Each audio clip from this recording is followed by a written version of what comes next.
मग कशी तब्येत? बरी आता.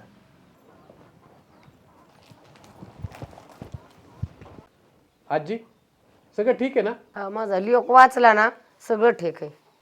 गरिबी माणसाचं आयुष्य तोडते पण त्याला माणुसकी वाचवते.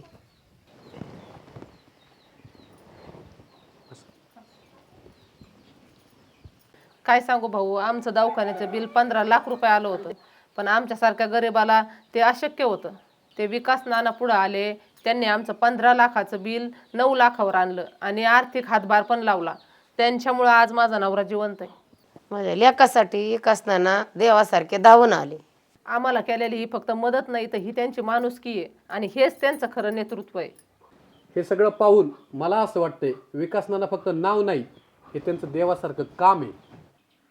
कसं आहे भाऊ, आडी अडचणीच्या काळातच आपला माणूस कोणी ते कळतं.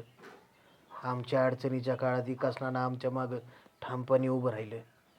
त्यामुळं आता येत्या निवडणुकीत आहे ना, आम्ही आणि आमच्यासारखी साधी गरीब माणसं त्यांच्या मागं ठामपणे उभं राहणार आहे. आमचं मत विकासनानालाच.